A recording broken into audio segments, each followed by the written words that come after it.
Well, hi everyone. Welcome to Ask and Wonder, the show that brings Christians and non-Christians together to talk about the biggest questions in life.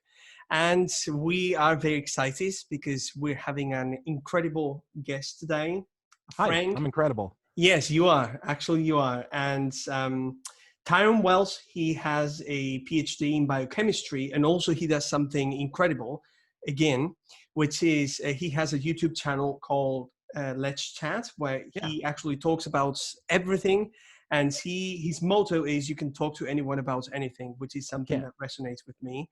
So before we go to the topic today, which is former and current atheists talk about atheism, I just Yeah. would like to say a few things about you guys that are watching. So you know that in the description below of the video, you get more links, information about Tyrone's YouTube channel. So you can subscribe to his channel and follow up with these amazing conversations.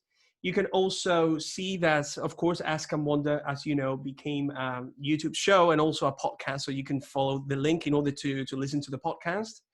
And if any of you are interested in this, so you can become a patron for Ask and Wonder, and all the information is below. If you guys Nice. are interested about the conversations that we're having here.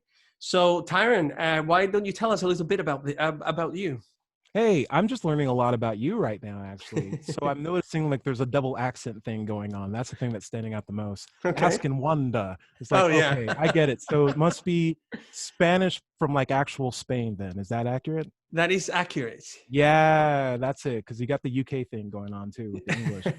I'm Ty, and like I said, I have a hobby where I talk to people because I do think that you can talk to anyone about anything. There's a way to do it for different people and maybe different topics, but there is a path there, and I'm just trying to figure that out. On my channel, I have conversations with people at like protests, at parks. I've set up at churches. I'll set up at schools. And what I'm really just trying to do is find a format where conversations can be held about really sensitive topics that a lot of people don't think they can talk about, because I think there is a format for those kinds of discussions. And the hobby that I do is called street epistemology. It's a really, really complicated term for just talking to someone without sounding like a jerk. And the way how I like to think about it is I'm really trying to ask how someone arrived at their conclusions without trying to challenge the conclusions or them personally.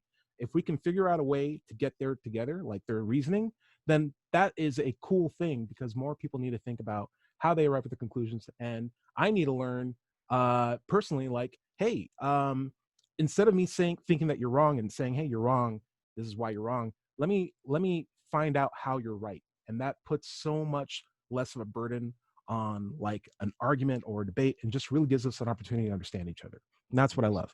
It's a really, really fun way. You would be surprised at things that I didn't think I could talk about, that I could totally talk about. And I've been doing this mostly in Kentucky Hmm. and Tennessee and Ohio, and I'm in Tennessee right now. And the fun thing about Kentucky, compared to like all the other street epistemologists who put their stuff out on YouTube, Kentuckians love to tell you their life story at the very first drop of a hat. You'll get that. And Tennessee, very much so too. So the conversations I have are a lot more friendly, and I feel like there's a really nice vibe behind them. Yeah. So Ty, why do you have this need to have conversations? Where does this come from? Oh man, dude, when I was growing up, we were military. We had a military family, both my mom and my dad, aunts, uncles, sisters. I was probably the only person who didn't directly go in the military because everyone was sacrificing so I can go to school, right? And so I had this really cool ability that I quickly developed, where if you drop me in a new high school, I can make friends by the end of the day that are like my lifelong friends, for at least, for the 4 months that I'll be there at that high school. I'll be like, hey, there's Brandon. He knows this. This guy does this. He does that. This guy can turn his tongue upside down. No. This guy does glow stick twirling. That's cool. I have friends that, like, I can make those connections. But when I became an adult, I use the term loosely. When I became an adult, I realized, the wealth of people that you get to meet on a regular basis are much smaller. It's not like you just go to a school and there's a whole bunch of people your age and peers and so on. So I didn't want to lose that skill of being able to make connections with people and like have meaningful conversations with them in a short period of time. And I thought Essie's like there was meetup groups that I tried out, and I started asking people questions sort of like in the nature of Essie, but I didn't know that there was like a scientific pursuit to try to improve this conversational small talk skill.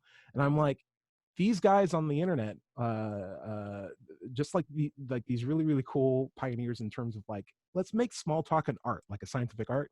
I saw these videos. I'm like, I'm going to try this out because I really like this. And it wasn't until I just got a random table off of Walmart and set it up outside that I was like, this is scary. But then after like the first 4 conversations, I was like, this is actually really, really fun. I wish more people would try this. And the fact that I have a table on like a YouTube channel doesn't mean that that's what you need to do this hobby. You can do it in an elevator. You can do it passing with people. You can do it over Zoom.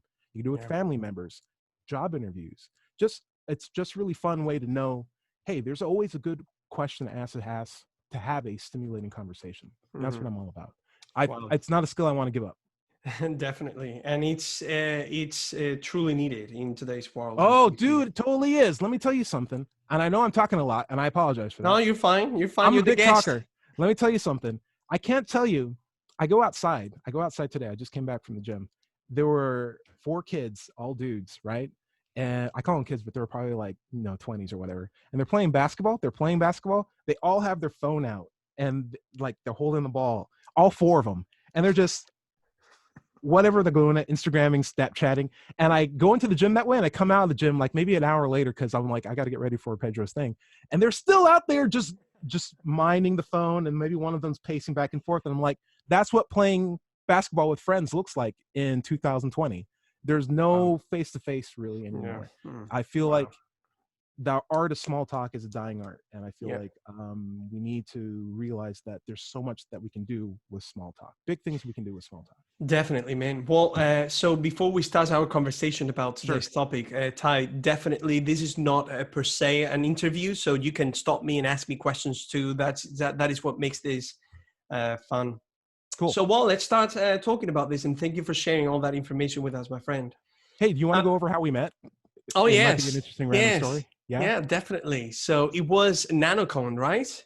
Right. And this was 2018, if I remember well.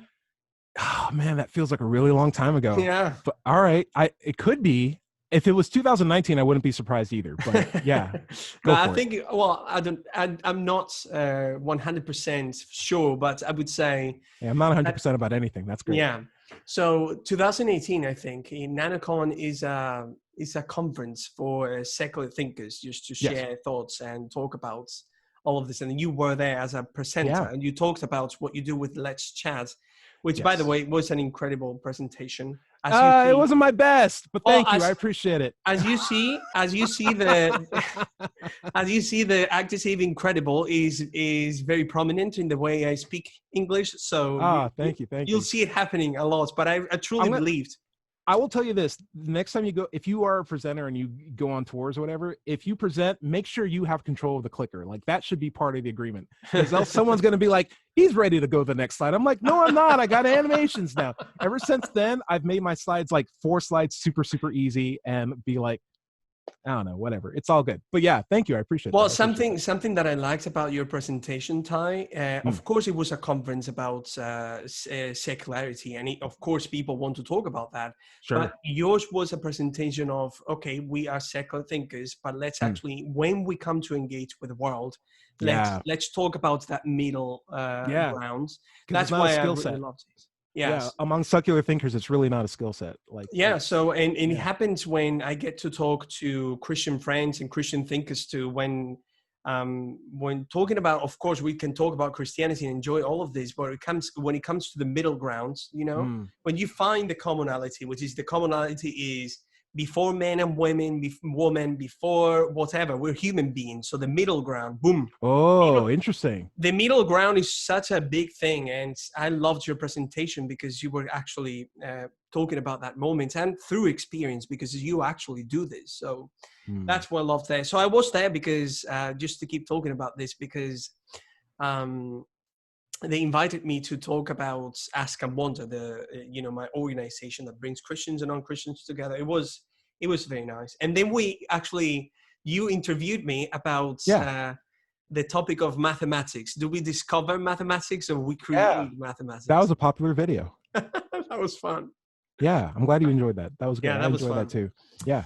Okay, well, Ty, I'm very excited to engage with you in this conversation. So I would like to start with a question. So, have you always been an atheist, a secular thinker, or perhaps in the past you were not? Will you tell us a little bit about this journey of yours? Sure, that's a great question. Would you mind if I just help rebounce that so I can answer that the best way possible? Definitely. What do you mean by atheist? And let's Okay. just make sure we have a working definition between the two. So, atheist, absence of belief of any Yes. deities. Yes. Oh, that's so good. You can't believe how many people get that wrong.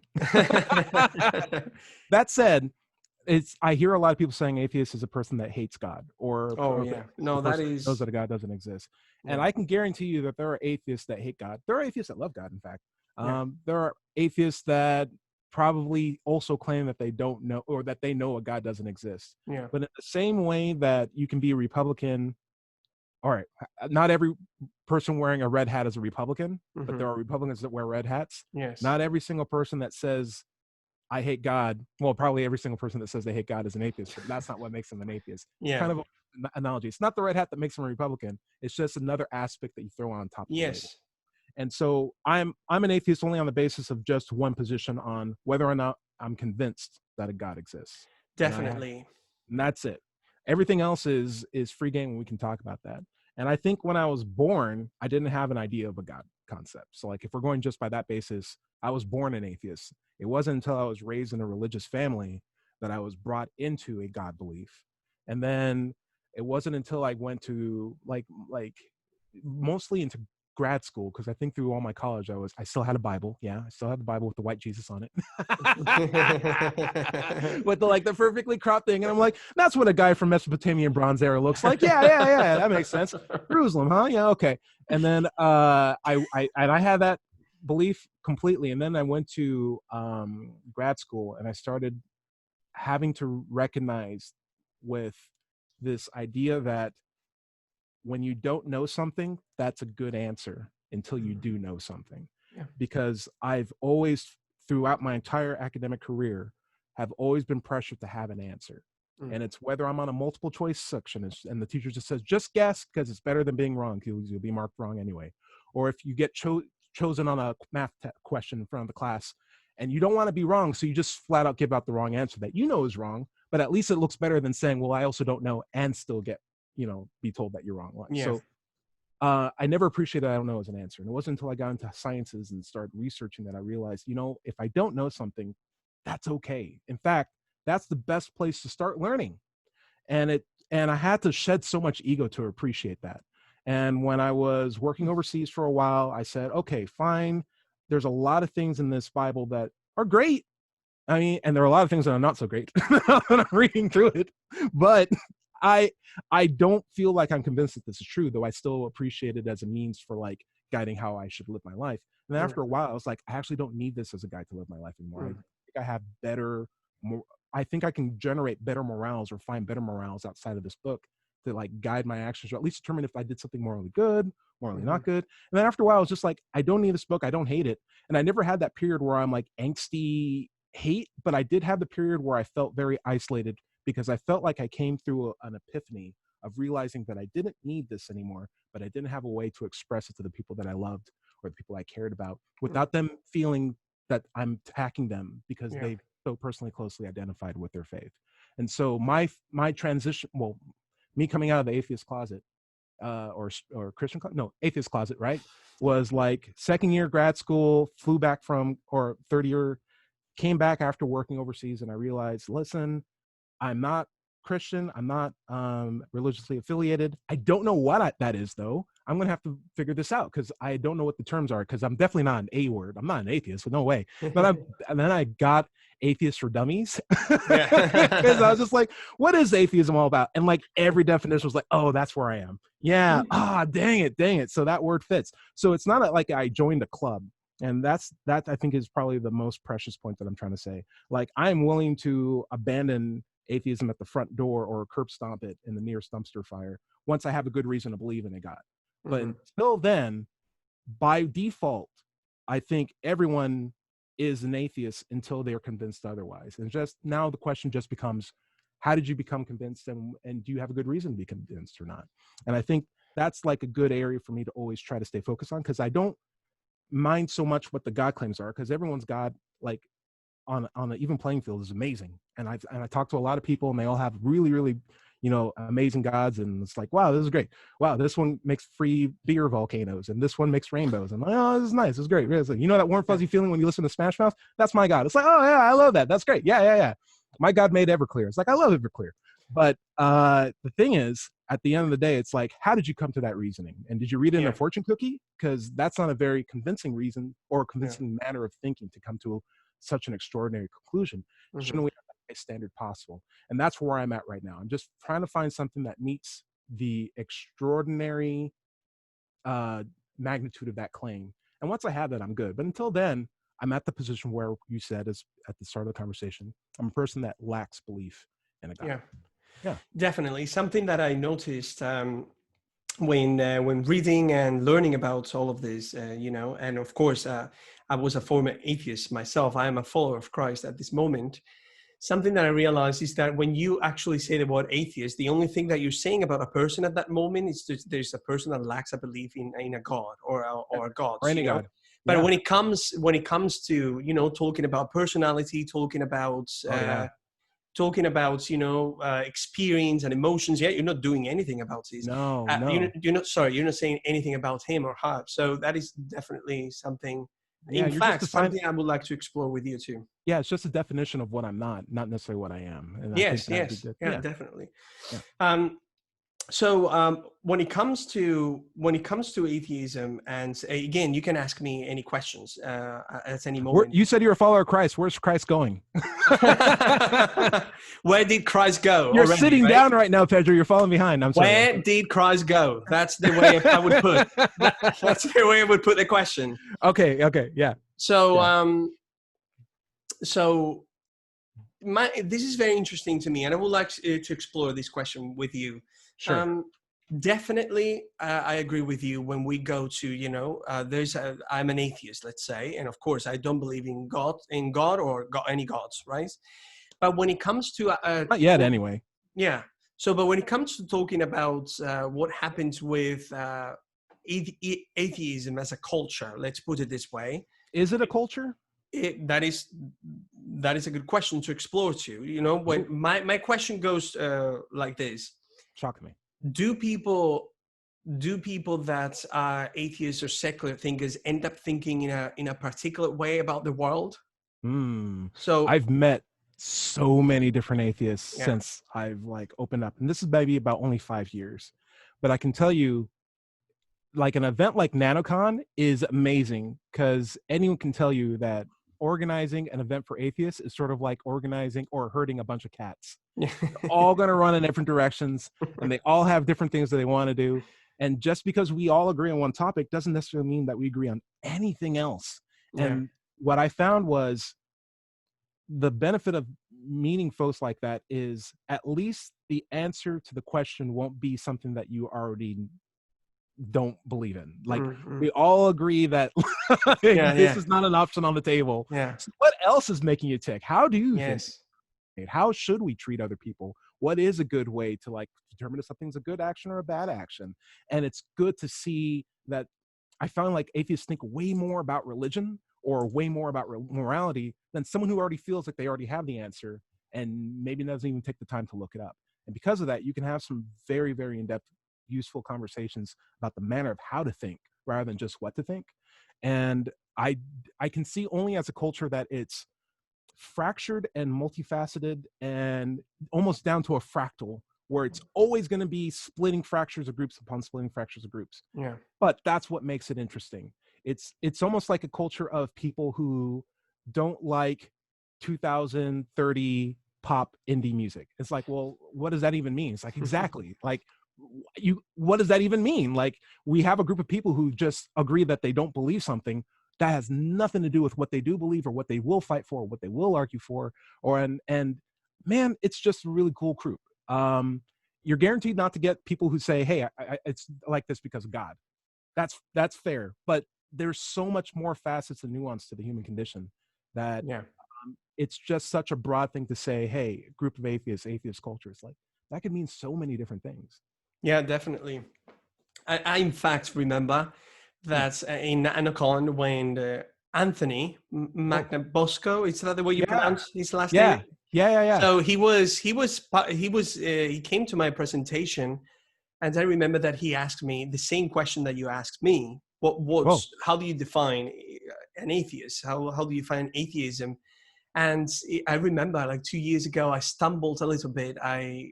In answering. It's because I got stuck in the sense of, when you have conversations with people, and we just all tend to just put tags immediately, and there's a separation of, okay, you're an atheist, Mm, I do this, I do that.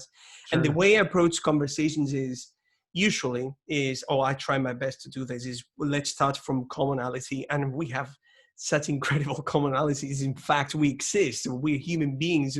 So when it comes to Top of the food chain, baby. yeah. Sorry. So Yeah. when it comes to defining an atheist or a Christian or a Buddhist, when it comes to doing all of this, Mm. it is. I know that words are emotionally charged. It had connotations, social Oh cultural yeah, definitely. connotations, Yeah.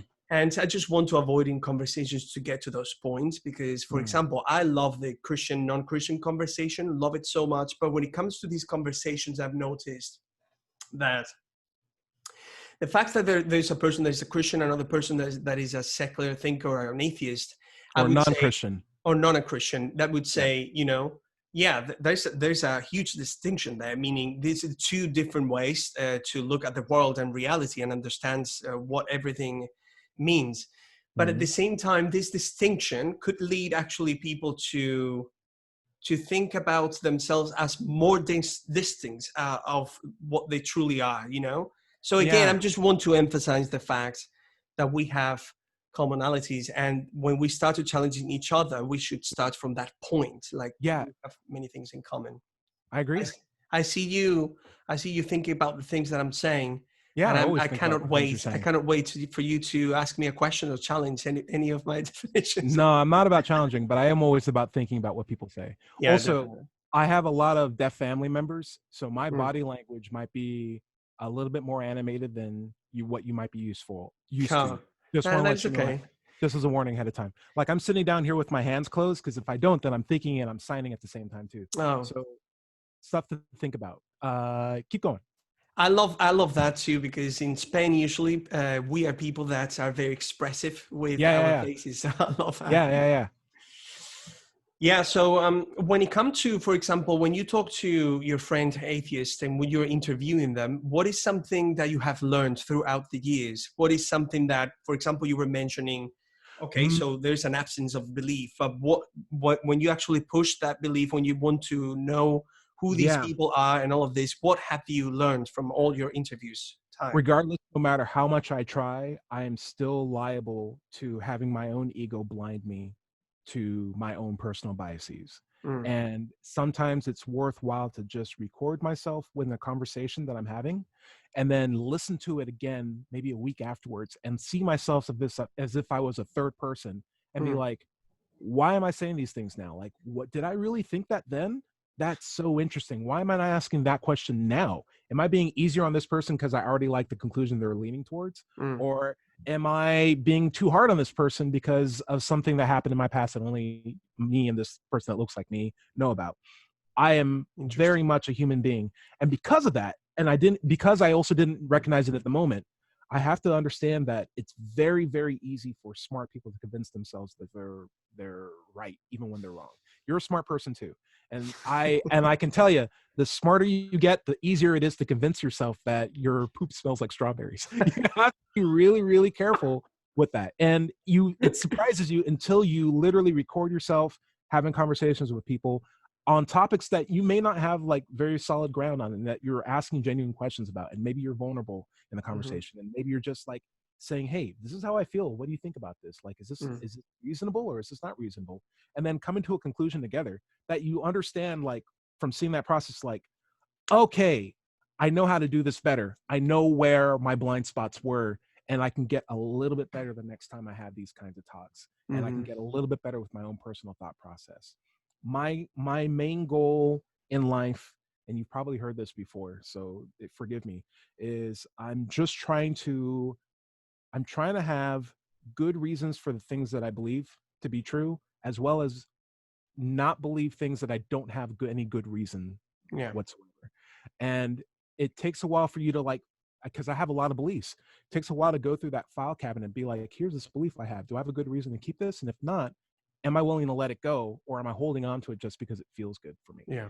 And it's so hard to just let it go when you realize you don't have a good reason to hold it on to. But that's the standard that I'm trying to maintain. And I can see it even when I'm having conversations with people that I'm still holding on to certain things that I shouldn't be. Yeah, that's very healthy to do. Mm. Ty, I would like to pursue something that you said. I would like to hear your thoughts about this. So Ooh, you said that you were not born an atheist. So I was you, born. Oh, sorry, you said I actually you guarantee were you I was born. born. Yeah, you said, yeah, you're right. You were born an atheist. But then, So I would say this: if a person that has an absence of belief in a higher power is an yeah, atheist, then everyone's born an atheist. yeah, definitely. But when it comes to actually the valuing of the belief, do you think that that undermines the belief, or this is something that what do you think that would lead us if we I actually get to believe that?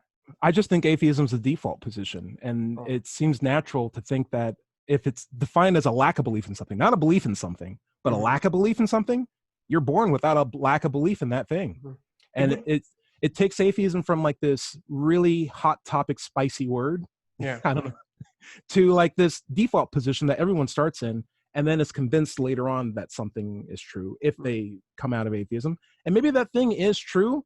I'm just trying to figure out what the good path to get there is. Mm. But if not, you're back at the default, which isn't necessarily a bad place to be. It's, in Definitely. fact, like, I don't know, it's like the best place to start learning about which of these gods are actually real.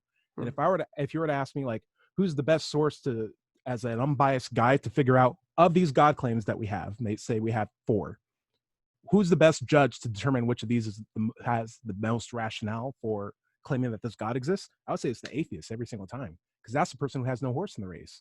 That's the person who's like, okay, I don't believe this. Where's your evidence, and does it meet my standard or not? Oh, it does? Great. This is the god, guys. So I would love to see that. yeah, so when it comes to, for example, if perhaps, and you correct me if I'm wrong, but if we think that way, then the natural state or the default state would be type, for example, that non-existing is actually the default position, or for example, not talking a language would be the default position, or I'm not not sure. having, yeah, Yeah, I'm not sure if we can conflate it with any other topic. If we're yeah, just talking about theism and non-theism, where we yeah, have two very well-defined terms, then obviously you're not born a theist, hmm, because you can't you can't interview a baby about what God belief they have. You have to, in fact, convince babies or children that a God exists. So if they're not theists, that only leaves one dichotomous option available, which is atheist. what if let me push a little bit on that, Talk to me. because if we because, Do you know what a dichotomy is, by the way? Just yes, gonna, okay, so you know there's no middle ground. You're either X or yes. not X. So you're either a theist or you're not a theist. And we have a word for something that's not a theist. It's Well, atheist, right? perhaps this is just talking a little bit about definition, but I would like to learn more about this. So, because if Sure. and the definition of an atheist, there's an absence of belief, and there's a Right. part of that definition that I can see, I can follow with what you're saying. Mm. And many times atheism is understood as, that like actually there's no God. You cannot be an atheist till you actually know that there's a possibility of not there being a God. You know what I'm trying? Yeah, and that's why I stressed what you define atheist is at the start of the conversation, Yeah. because I don't want us to wiggle out into weird, you know, definitions that don't apply to me, because I'm not saying that I know a God doesn't exist. I'm Hmm. saying I just have the absence of belief. And as long as we Definitely. stick to the definition that we agree on, that applies to me, that I identify with, I Hmm. think we'll be okay. And this definition that we're working with also applies to newborn babies, because I can guarantee you I was a baby and I didn't believe in a God until Yeah. my mom took me to church and told me about God. Yeah, definitely. That happens with everything in life, right? Yeah, I mean, you've With never heard of, again, you never heard of 2030 indie pop music. So you're probably an atheist with regard to hearing that music. But until you do and you like it, and we got 10 years before that happens, then they'll change your mind. yeah. But until then, everyone's an atheist on that, from at least in that analogous perspective. It's Hmm. the exact same thing, because we have the idea of what a theist is, and anything that's not that is an atheist. That's the only two options. And so if you're not born, you know, speaking in tongues and can read a holy text or whatever the religion provides about a supernatural belief system, you're an atheist, and that's totally fine. It's a default position. Mm-hmm. So when it comes to, for example, this possibility, once we're born and we start learning a language, we start thinking about the world, we start describing the things that they are, the way they are, and all of this, and we start having conversations, and we start having or enjoying our abstract thinking, which is thinking, intuition about the future and going to the past. So when it comes to, let's boil down to this question, I would like to hear more about your thoughts about this. Sure. So what, as a secular thinker, Ty, when you think about existence itself, man, I know it's, of course, I mean, that's a big yeah, question. I understand, but you have had, I'm sure you have had this conversation many times, but could you tell us a little bit about when you come to these questions of, you know, typical and seems to be the most important question in philosophy, I would say perhaps in the Western thought, which is why is there something rather than nothing? When you come to these questions right now and you're trying to figure out everything, what do you think about them? Or ask me anything. Yeah. I always wonder if that actually is the most philosophical question. Okay. And if it's not more along the lines of how can I improve my own well-being? Okay. Because that tends to be the motivating factor for laws, science, many forms of engineering. More or less all science turns to be like, I'm trying to understand the world towards the interest of improving the well-being of myself and others. Because so bottom do you think line, me, but like if I improve your well-being, then and we're in the same community, then that improves my well-being too, because we are living in a well-being or a community where people improve each other's well-being. So like, that's great. That's a community I want to be a part of. But do you think that there's something? I think there's something. There's a lot of some things. I wonder what you mean by nothing. And that's its own topic, to be honest with you. The only thing I know about nothing is that it's not. I wouldn't start to say, here's something, and then the alternative is nothing, because like that's not how I define nothing. Nothing is just not, right? Yeah. And like I can't put nothing in a bag and say, or go to a music album and be like, there's rock here and alternative rock, or something and alternative something. It's like, no, it's just nothing. Like that's all. Nothing is nothing. It's the only thing that nothing can be. Though, as far as the question of like existence, man, here's my main philosophical point of view. I don't know it's a totally valid answer until I know something, and I'm on a quest to just know as many true things as possible, as few false things as possible. And the things that I'm learning that are true are really rewarding, and I've made it my purpose in life, one I gave myself, to just continue to enrich the boundaries of knowledge that I have, just trying to stuff as much stuff in during the short lifetime I have, because I have this wonderful, amazing opportunity of being alive and being one of the coolest animals possible on one of the coolest planets possible. And I'm like, wow, this is cool. And we're at a really great time. We're like launching people into space. We just did that yesterday. We have amazing feats of technology. I work in a laboratory. Like we're on the cutting edge of science like every day. And I've contributed to it through school. And I realized, like, from this small cliff that I'm on, where there's so many greater cliffs above me, that there's such a wellspring of unknowns around us. And I shouldn't be intimidated by them or pretend that they don't exist. I should recognize them for what they are and be able to point to them for the next generation to continue and follow behind me. That's my motivation about existence. There's a lot we don't know about it. Let's go find out. And maybe having these conversations or these short chats are a good way to at least put down some barriers or obstacles that we have to keep us from enjoying that pursuit together. So, Ty, I love that. And since you're a scientist, I love science, but I just read about it in a not professional level at all, but I just love it, what it entails and what it tells us about the world. So these unknown things that you've mentioned, of course, there's so many things that we don't know. So let's play a small game. I just want to see how you react to this. Cool. So imagine that we actually get to know something that we don't know at the moment. Okay. Something, boom, and we know about this. So once we know these things that we didn't know before, what is this thing telling us? Because it seems to me, here's where I go. So when it comes to scientific knowledge, it seems to me that when we get to know something, we're just describing the way it works, but it doesn't tell us what it is. So you froze. Would you mind repeating that? You just froze a bit. Yes, sorry. So in terms of scientific knowledge, it Mm-hmm. seems to me that when we actually, which is a beautiful thing, the fact that we can do this as human beings, man.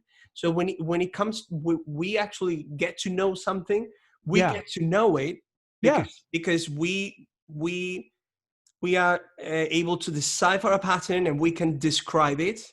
But Yes. then my Sure. question is, do we actually know what that thing is?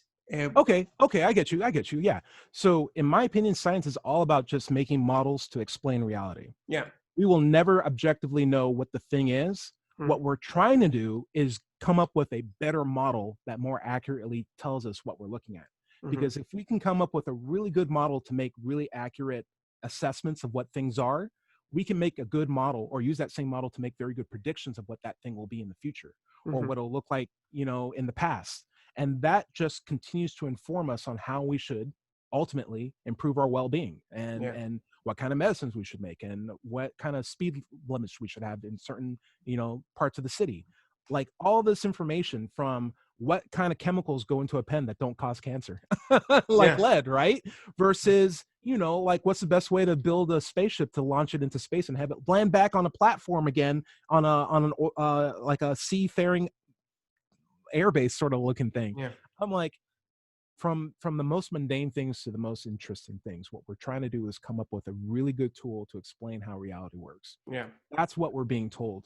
We might be wrong about the thing that we're trying to figure out, but the cool thing is this method that we're developing is good enough when we're all working together to self-correct itself through the efforts of people who are interested in trying to make this model better. And that is the pursuit worth having, because that's ultimately what will make us have, in my opinion, the best way to determine what things are true and what things are not true. This is something that I love, that something that really, how do you say this in English? Like it made, like it made me, when I was an atheist, like it really not worried me. I think that's not the word, but it really puzzled me, because you said something that I really like, which is, so what we're trying to do is figure out the way reality works. So we focus on the work. Okay, so yeah, that is good. But in order for reality to work, we need the reality first. Yeah. We want to figure out a model that best describes reality. Okay. That's what we're trying to do with science. So so in order to have a model that that knows how to describe reality well, you actually that best describes reality. That best describe reality. I think that's fair. Yeah, I think that's fair. Yeah. Cool. So in order for that, we need to have reality first. May not necessarily. Okay. So my idea is, my concern is trying to come up with a model as best as I can. The reality that I'm assessing may not necessarily be true. For example, have you ever played SimCity before? No, but I know what it is. Yeah. Man, do you play video games at all? Yes. Okay. Do you know Super Mario Brothers? Yes. Okay. So that's not a real reality, right? But I know that if I jump in a pit with Mario, my character will die and I'll lose a life, right? Yes. I can come up with a test. I can come up with a scientific model where I say, hypothesizing, if I jump in this pit or this spike, I'll lose a life. But if I don't do this and make it to the other end of the level, I'll go on to the next level and eventually I'll save the princess. I know that's very misogynistic of 2020. Oh my gosh. It's a video game, guys. Let's just enjoy ourselves, right? But this is a model on a reality that doesn't actually physically exist. It does virtually, but it's a model at the best. And I'm making assessments on what's the most objective way to get towards the end of the level with as many lives as possible, with any score as possible. The reality doesn't matter as much as the method that I'm using and I'm optimizing to get to the end goal. And based on that, I can have a way of beating a Mario game, and you can have a way of beating a Mario game. And if my way takes 14 hours or 14 days and I only have like a score of 200, but you have like 3,000 and you beat it in less than 3 minutes, I can say objectively, you're playing the game in a better way than I can. I need to learn from your model and to have that inform me. And maybe I'll find some things to improve your time, and maybe we can beat the game in 2 minutes and 5,000. Again, we're talking about a reality that doesn't actually exist, but it's the model that we're improving. And science is all about, let's improve this model. We might find out tomorrow that we're all brains and vats, but we still figured out, petroleum burns at certain degrees Fahrenheit, and that water pressure can be used to generate, heat to turnstiles, and hockey players skate on like little veneers of water underneath their blades because they compress ice into the point where it's water, and that can allow them to do slap shots faster. Like all that stuff's still valid as a model, even if the reality that we're basing it on doesn't matter. So we don't necessarily have to have the reality. We just need to have the pursuit towards optimizing the model. Like the science, that is the concern for science. It's like, yeah, definitely. I'll throw out one last one. I know I'm on a tangent, but mathematics is a field in science that utterly does not care about reality whatsoever.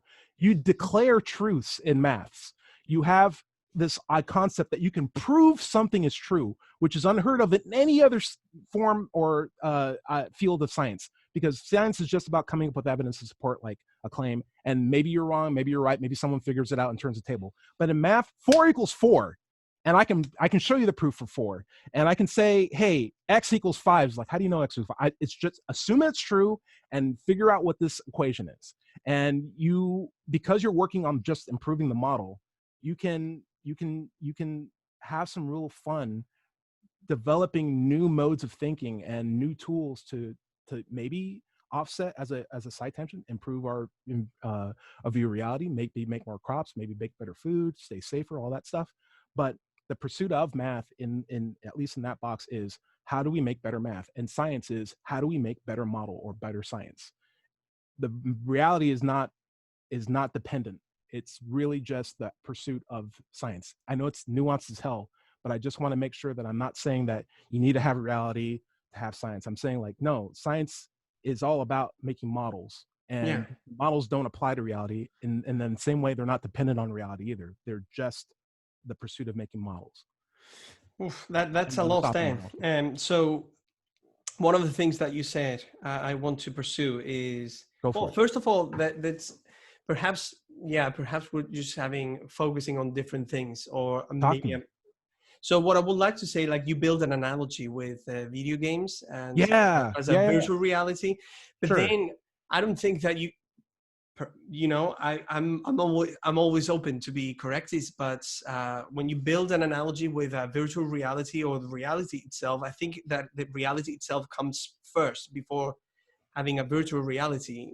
So meaning, so when it comes to when you were talking about science and you were talking about models that best describe reality, what I mean by this is that, by the way, Ty, let me say something. When having this conversation at this moment, like I'll tell you when I'm doing something or not, but I'm not trying to lead you to the conversation to only talk about God, but I really want to talk about this science and reality things, because I think it just really, I think it's just very interesting.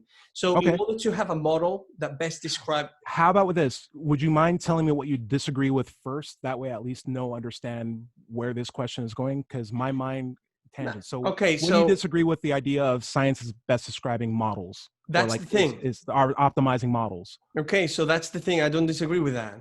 Okay. So what I'm trying to say is that once you're describing something, so the end goal of finding out the best model that describes reality, once you actually describe something and you have the data, as human beings, we have different levels of understanding. We cannot quantify many of the things that we call real, like love or justice or same things like this. So when it comes to scientific knowledge, when we learn these incredible things about the universe, what do you do as a scientist? For example, you yourself, when you have the data, when you're describing something, is it fair that some people actually ask the why questions after the data is there? When would be fair to ask the why question in your? It's a really romantic sentiment to say that we don't have a way to assess love or justice or things like that, but I feel like we totally do. In fact, we have a society that's utterly devoted to making sure that, if you're a 60-year-old man, not saying if you're a 70-year-old man, I'm just trying to just make it obscure, and you're visiting a 9-year-old girl because she's home alone, and he says, well, this is for love. It's like, no, we have very objective basis for knowing what's healthy and what's not in the interests of both of these parties involved. And this is not a fair assessment of whatever you call love. And we have clear social contracts that dictate what we assume to be the best course of action based on infractions on the code that we've established as a working community. And we know that our actions have consequences. And we've quantified that if you do this, this is the agreement, if you live in this country, of what your punishment will be. And here's your leeway. And we will allow you to have a peer of juries that will assess whether or not this treatment against you is fair, but we'll make sure it's not cruel and it's not unusual. Like there's a lot of work that goes into quantifying things that we can very easily say, well, there's no way to quantify love or justice. I feel like we've not only done it, but we live by it. And it's a very interesting field for a lot of people who are actively seeking to improve this system as well. So why do you think the entire love is being redefined, and concepts like love, justice, and all of these are continually redefined by society? I think it's just an effect of the fact that we're becoming more of a global melting pot. Like we've lived in such isolated conditions, tribal conditions, villages, and now as we come to more of this metropolis mindset, we're realizing like, hey, if people are sick in, for example, Wuhan, China, or somewhere else, that's not just China's problem, that's the world's problem. Like we have to make sure that if people are really poor in one particular area and they are living in squalor and other people are living happy, because we can travel so much and because their conditions that they're living in can transmutate or travel with people, or diseases can travel. This is now a global problem, and we all have to face that together. We're going to get sick together. We're going to die together. We'll rot together. We're all on this planet together. And as an idea, loving the ideas of separate loves that we had around the world are going to change as well. And the idea is that like, hey, if you love a man, just don't talk about it right now. Just keep it because you live in a small city and you don't want to make waves. Now people are saying, no, I do love this man, and this is the thing that I want to have rights for. And that's going to change our global understanding of what love is, because now people are being more vocal. But it doesn't mean they just started existing. It just means that we're suddenly understanding that this wellspring of ideas that we've trying to keep underneath the carpet are out, and we're going to have to adapt to that, because our culture will evolve necessarily as we become more exposed to different kinds of cultures. Maybe our words are changing, and that's totally fair. Words do change, but there is a way to look back and see what has changed, what's changing, what the trend is, and we've quantified a lot of this. And I think science is a really good way to understand what we can do better, because again, it goes back to I don't know. If we don't know something, and maybe we don't know what love will be 20 or 30 years from now, at least we can recognize that and start our pursuit of learning it and improving that model now. I like the idea that love is romantic and we can't quantify it. I don't agree with it. And I'd say the same for justice as well. And I think reality is in the same boat. I think we've quantified a lot of it, but there's a lot more of it that's unquantifiable, maybe, and maybe some that we just don't know. And it's worthwhile to have that pursuit. So then when making statements about reality, when we try to best describe reality with these models that we build, it seems that according to what you're saying, and please, you correct me if I'm wrong, if I'm not representing well what you said, Ty, but it makes our lives better. Like that's the bottom line. It makes my life better. Yeah. So that's what I get out of it. Yeah. Okay. But here's the thing that I hear. So since actually the models, as you said before, perhaps are not actually describing reality, but then at the same time, I see you coming to certain conclusions about what well-being is and how things should be. And allow me just to say that perhaps I see there just a little bit of a disconnection, and I'll put it just more in a more concise way if I can. So you said that since the world is becoming more globalized, correct? I mean, and I think it's a beautiful thing.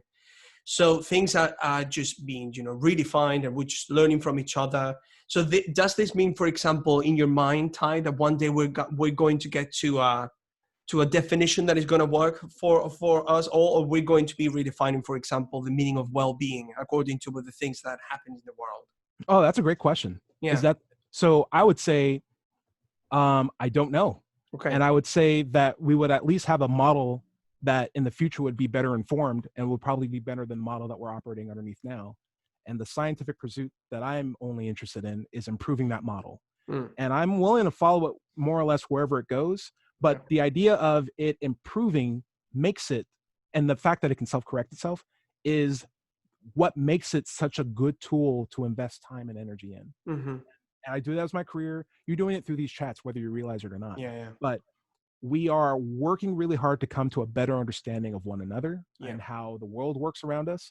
And maybe we may not ever get to an objective truth that's a solid point for any of us. Maybe that's a fleeting moment in time that we're trying to target. But we will improve the way how we communicate through this effort. And we will improve our understanding of the world through the effort of trying to understand how the world works. And we may never get to the objective reality, but we will improve science and we will improve communication like this. And that's worthwhile. And I feel like the less, and here's my little throw in, the less baggage you go into that, or the less ego you go into that, the better. And I have ego, trust me. But I found that when you say, I don't know this, and you're able to recognize what you don't know and admit that, that is not a bad thing. It is the first step to learning something with as little bias as possible. And if there's anything you would get out of this conversation, or anyone watching, is that I don't know is a totally good thing to say when you don't know something, because it's the first step to a great journey of learning. Yeah, you're mentioning that a lot, and I actually perhaps I know why, because it is very interesting when talking to people, any person around the world. It seems that for many centuries, just having questions or doubting about whatever we want to doubt has grown kind of a bad connotation about it, which actually we get to know everything about the world just by asking questions. And actually bad questions, if those exist, by the way, if those exist, because I'm trying to figure out. Yeah, there's bad questions. There's bad questions. Yeah, there's bad questions. Well, so I'm just, it just puzzles me a little bit. Look at the fact that some people might think that just not knowing could be, a bad thing. In fact, and now, Ty, I actually want to talk a little bit about God, if you don't mind. Just don't preach at me. Yes, I'm not going to. Not at all. So I'm gonna talk about my worldview. Okay, I'm just gonna talk about this just a little bit. Okay. So for a Christian, and I know, and I'm very open to hear all that. Yes. Just one thing. If you were a Hindu, if you were a Jehovah's Witness, if you believed in Thor, I wouldn't care about the God that you believe in. I'm only interested truly about the manner of how you are able to substantiate the claim through whatever reasoning process you use. Like, I just want to know the reasoning process, because if it's a reasonable reasoning process, I'll believe in whatever God is at the end of that tunnel too. But if you tell me, if for example, you spend the next 20 minutes telling me about, like, I was raised here, this terrible thing happened to me, and then I had an awakening, and this God that just really showed me, it's like, that's great. What is the reasoning that you use to get to that God claim? Because stories from tradition don't really move me. I have documented channels of me having these kinds of conversations. Do you have, it sounds like I'm not convinced and you are convinced. I understand what you're convinced in. How did you become convinced? Okay, so first of all, I can see how you have had many conversations about this, and you're just kind of structuring the conversation before it happens, because you have had it many times. I've had it many times, and we only have like 5 minutes left in this chat. Oh, I understand. Well, just so let me just tell you about my God belief while we got fun. I was like, oh my God. No, actually, Ty, let's do something. Let's do something, because I think that is a beautiful question. What I was trying to do before answering your question, sure. Perhaps we can do this another time. Sure. What I wanted to do is not convince you that God exists. I want you to tell me what convinced you, and I'll leave it whether or not it convinces me as my follow-up question. Okay. But if you can concisely tell me what convinced you in a God, like I said, I have these conversations in 5 minutes anyway. Okay. What convinced you that a God was real? Okay. Well, before going there, I really want to actually just say the point about not knowing, how important that is for me as a follower of Christ too. And I know that as soon as I say follower of Christ, there is a whole myriad of questions that come forth. Yeah, I always wonder, you're sitting down, you haven't moved anywhere. Is Christ not moving either? Like, who are you really following, really? Yeah. There you go. That is an analytic perspective about I'm just saying. definitions and linguistics. But let me tell you about why I'm not preaching. I'm just talking about my worldview, because you were talking about the not knowing. Yeah. And you want to know the reasoning. Actually, I didn't pursue that. I wanted to know also the reasoning why you actually describe best models in order to describe reality. And when it comes to reality, you don't think that reality might be, I don't know if it's fair to say important. I don't know if you would say it that way, but it might be overrated. Might be what I'm saying. Okay, so overrated. So that is kind of a reasoning that would take me to think, okay, so I would like to know that as well, because if not, if I would stay with the definition of your definition of science and how it kind of leads to thinking that reality is overrated, I wouldn't believe either in the way you talk about science. Yeah, and I mean that in a cheeky way. It's sort of like the pursuit of trying to figure out what your first kiss felt like. It's just like, but if you build a machine, like a time machine, to figure out what your first kiss is like, I'm like way more interested in the time machine than that stupid moment in high school where you kiss Michelle Andrews, who had like braces and you cracked teeth because you forgot about that because of nostalgia. But you build a time machine, that's way more interesting. So you learned your first kiss, but like this is overrated compared to the time machine. Like the pursuit of science is always going to be something more interested than these facile moments that we're stringing together and calling present. So what I wanted to say is that in my worldview, when it comes to not knowing, that is actually something that in our state of being, as it is described biblically, and I know that I'm saying many things that would just bring forth many questions, but just hear me. What I want to say about the fact that I think that not knowing is actually our nature, because there are two moments. I'm not preaching. I'm just talking about my worldview here. There are two moments in the Bible that are beautiful for me and for many people, which is, first of all, we have the book of Job, allegedly the oldest book in the Bible, where Job is asking for 37 chapters the reasoning why something so evil has happened to him. He's not actually blaming God or anything. He just wants to know the why. And when it comes to chapter 38, and when it comes to God answering this question, God actually doesn't answer the question. What God does is to widen the perspective of Job, right? He says, you're thinking about this, but what about this? That you need this in order for that to happen. You need this, and you need this, and let's say I'm aware of the story. What does it mean to you? Okay, so this is one point, and I'll finish the other one. And then there's a beautiful verse in Ecclesiastes that goes, I believe you, but what does it mean to you? So, but let me say what the verse goes. Do you realize it's not like you're talking to a person who hasn't read the Bible? It's that I just don't want to sit and go over Bible verses. Why don't you just tell me what it means to you? Because at least that's the interesting part of the conversation for two people who are talking to each other. Does that make sense? It doesn't. Why would that make sense for me? There is a multitude of people in the world, billions of people who would love to talk with the Bible about you. And you have direct access in your mind to an all-powerful being that you believe in who would love to talk to you as much as you want. Yeah. But unlike those conversations, I'm not asking you for 10% of your paycheck, and I'm actually listening to you. Yeah. So you're talking to a human being that has a moral short period of time. And, my time is valuable. And I think I've made it clearly ahead of time that I don't want to talk about Bible verses. I want to know what they mean to you. Yeah. If you can't get there, maybe we can set this up as a different time, but this isn't the conversation I signed up for. Oh, I see what you're saying. So you just don't want to talk about, we have talked about a little bit about the worldview of atheism. Yeah. When it comes to talking about where my worldview finds a foundation, you don't want to talk about this. I think that I would happily talk about what convinced you that a God was real. But if it wasn't that Bible verse, then I don't care about it, because that's not what obviously got you to your God belief. Yeah, but we were not talking about that, Ty.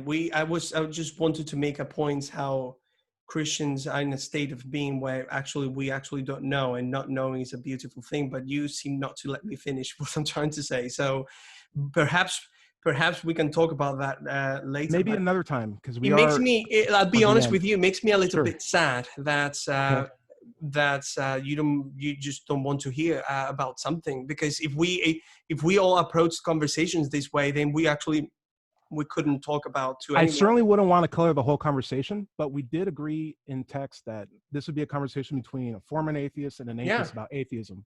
Yeah.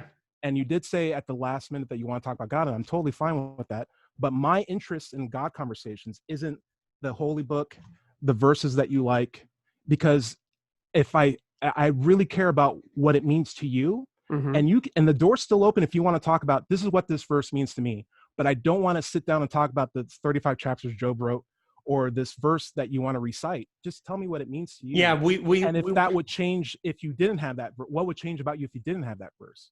Yeah, but that might be a better conversation for the future. I think right now maybe we should just work on disciplining ourselves on staying focused on what the agreed upon conversation was. And if you want to make a conversation about God in the future, I'll show up there. But I want to be honest with you. My point, even when I'm doing SE, is not to figure out how much you love your God. It's to figure out how you came to your God conclusion. Okay. And my point is not to challenge your God belief or challenge you personally. I'm only challenging, and you have to give it to me. Like, a conversation takes two people to have this. You have to give me the reasoning that you used to get to the God belief. Elsewise, I'm not interested in having that conversation. And then you're just forcing me to listen to you. Yeah, and that's not cool. Yeah, definitely. I'm not forcing you to do anything. And at the beginning of this conversation, we before we press the record button, we also say that sometimes conversations lead us to talk about things that we go on a tangent. As you actually you mentioned about yourself when you talked about video games. So I think that nothing is happening here that is not fair at all. But cool. I actually wonder if you not wanted to hear that just side about not me, because I'm not important Why don't you just set up the conversation people, that way? We'll do it in the future, and you can set up the conversation that way, and I can definitely, but not this conversation, because we're already out of time. Yeah. Well, Ty, thank you very much. I think that this last part of the conversation has said more about us than everything that we have talked about atheism. It says that I'm hungry and I want to go. And it says, I can only be honest. It says a lot of things, but I would like to pursue those things definitely in the future. Cool. I'm very thankful for you, Ty. Please keep going with Let's Chat. It's a beautiful thing to do. Thank you. And keep asking good questions and figuring out what people want to do and who they are and what they want to do in the future. Cool. So thank you very much for being with us. Okay. Thank you very much. Take care. All right. See you.